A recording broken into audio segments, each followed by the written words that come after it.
โอ้ยหน่อลิ้นหน่อยอายได้ลิ้นน้ำสมใจอยากพาทีมงานตะลุยไปแซ่น้ำเย็นก่อนกลับไปสู้การสู้งานอย่างเก่าอย่างเคยกับทักทายสบายดี FC ทุกท่านเนาะ FC ทุกคนเนาะ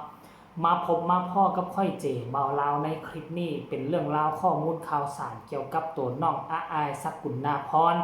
ศิลปิน ดาวเด่นดวงใหม่ประจำวงการหมอลำโดยเฉพาะประจำวงเสียงวิหกขอทักทายสบายดี FC ของเจเบาลาวทั้งสองฝั่งของบ่ว่าจะอยู่ทั้งฝั่งนั่นและก็ฝั่งนี้โดยเฉพาะเนาะขอส่งกำลังแห้งใจไปหาพี่น้องชาวไทยและก็ชาวเมียนมา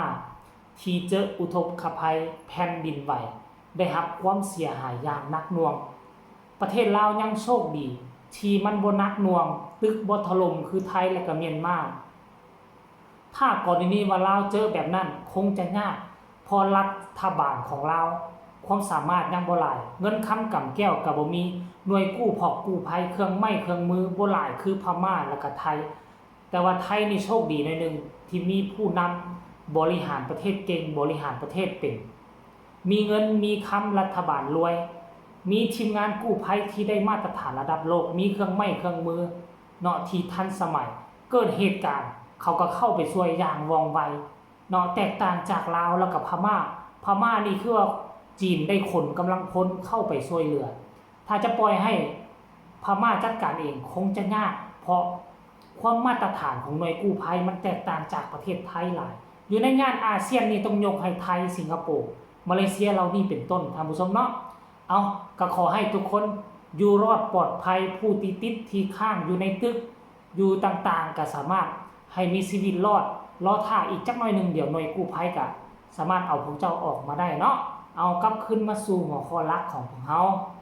เนาะเพราะว่ามันเป็นเหตุการณ์เกิดขึ้นเฮาก็ต้องถึงแน่จักหน่อยนึงบาดนี้มันเป็นเรื่องราวเกี่ยวกับศิลปินตัวน้อยของพวกเฮาแหละเนาะบ่ฮู้ว่ามื้อนี้เป็นมื้อพักหรือบ่หรือว่าจะมีการแสดงแต่ถ้ากรณีว่ามีโอกาสน้องอายวิธีผ่อนคลายของน้องอายนั่นก็คือลงลิ้นน้ำท่านผู้ชมจะสังเกตเห็นบ่ว่าน้องนี่มักขนาดเรื่องลิ้นน้ำนี่ถ้าบ่ไปสวนน้ำก็ไปห้านอาหารที่มันมีน้ำอยู่จะไปเขื่อนบ่ไปหั่นไปนี่ไปเฮือนแพมองหั่นมองนี่ที่น้องไปแสดงอยู่ใกล้และมื้อนี้ก็เช่นเดียวกันท่านผู้ชม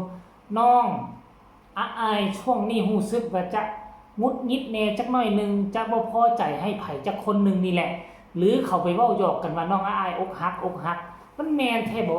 เนาะน้องอายหาก็อายุซ้ำนี้คงจะบ่อกหักได้อย่างใดดอกท่านผู้ชมเนาะแต่ด้วยความว่าน้องเฮ็ดเวียกเฮ็ดการเฮ็ดงานบางครั้งก็ต้องให้งอนแน่คนอายุซ้ำนี้อายุป่านนี้แต่ละมื้อน่ะเฮ็ดการเฮ็ดงานสู้ชีวิตบ่มีมื้อพักบ่มีมื้อพรเนาะคันมื้อได้พักก็ต้องได้ฝึกซ้อมฝึกฝนหล่อหลอมห้องรำทำเพลงท่านผู้ชมเนาะมันก็เลยก่อให้เกิดมีความเครียดแน่จักหน่อยนึงและวิธีระบายความเครียดที่สุดเพิ่นก็ออกไปโพสต์ออกไปเคลื่อนไหวออกไปโพสต์ออกไปเคลื่อนไหวนี่ดีกว่าได้ดีกว่าจะออกมาอัดคลิปแล้วด่าผู้นั้นเว้าให้ผู้นี้มันจะบ่ดีน้องออกไปโพสต์เคลื่อนไหวสั้นๆเป็นการระบายอารมณ์แล้วมื้อนี้พอมีโอกาสพอมีเวลาน้องก็พาทีมงานไปอาบน้ำไปเล่นเวลาที่เฮาเครียดนี่เฮาไปเล่นกิจกรรมอยู่กับหมู่กับพรรคกับพวกคนที่เข้าใจกันเนาะกินหั่นกินนี่เฮ็ดกิจกรรมร่วมกันมันจะเฮ็ดให้ความในใจของพวกเฮานี่สะสางออกไปแล้วมื้อแลงหรือมื้ออื่นมื้อใหม่ขึ้นมาเฮาก็จะลืมสิ่งเหล่านั้นไปแล้วเฮาก็จะตั้งหน้ากลับคืนมาสู่วงโคจรหาเงินหาคำขึ้นเวทีแสดงขับรำทำเพลงให้บรรดา FC แฟนคลับได้รับได้ฮู้ขับกล่อมให้เขามีความสุขเฮามีความทุกข์เฮาก็อดเอาเพื่อหยังเพื่อเฮ็ดให้คนอื่นมีความสุขคนอยู่ในวงการหมอลำคนที่ห้องรำทำเพลงนี่เนาะทุกข์ก็อย่าแต่เฮาต้องสนองความสุขให้คนอื่นซะก่อนคนอื่นทุกข์แต่เขาอาศัยเสียงคับเสียงรำของพวกเฮาเป็นผู้คับกล่อมและก็ปัดเป่าความทุกข์ให้เขาแต่เวลาหมอลำมีความทุกข์หมอลำบ่ฮู้จักสิไปเพิงผู้ใดเด้บางครั้งก็ออกมาเขียนระบาย บางครั้งก็ออกไปเฮ็ดกิจกรรมเฮ็ดนู่นเฮ็ดนี่กินหั่นกินนี่น้ำพักน้ำพวกเนาะอันนี้คือการเคลื่อนไหวปัจจุบันที่น้องอายกำลังเฮ็ดอยู่ก็คือออกไปอาบน้ำน้องอายไปน่ะดีอกดีใจโอ้ยยืนอยู่ทางอันตู้บ่น่ะเต้นเยาะเต้นยองเดี๋ยวค่อยสิเอาคลิปสั้นๆตัวนี้ไปใส่ให้เบิ่งท่านผู้ชมเต้นเด้งดึงเด้งดึงเด้งดึงอยู่จังได๋เป็นตาฮักเป็นตาแพงแล้วก็สุดนี้นี่เนาะไปนํกันนี่บ่มีพ่อนกไปได้ท่านผู้ชมตามที่เจบ่เล่าเบิ่งพ่อนกก็บ่มาย่านุก็คือบ่เห็นแต่ทีมงานน่าจะเป็นละพระเอกนางเอกเนาะแต่ว่าก็บ่เป็นหยังดอก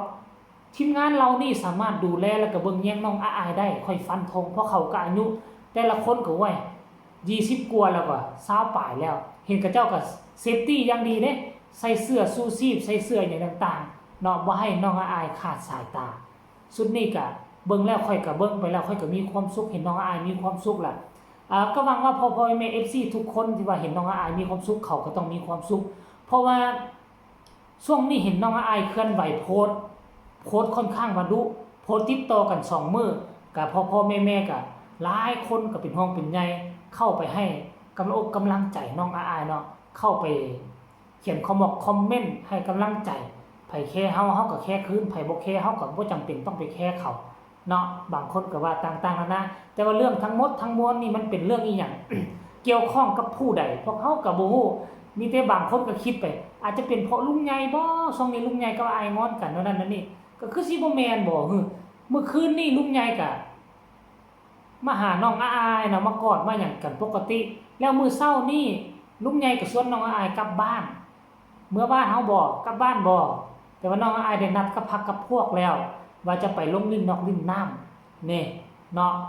ความจริงแล้ว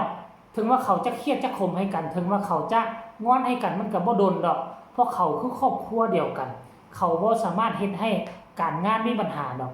เครียดก็ฮอดยามเครียดก็ต้องเครียดงอนก็ต้องมียามงอนแล้วก็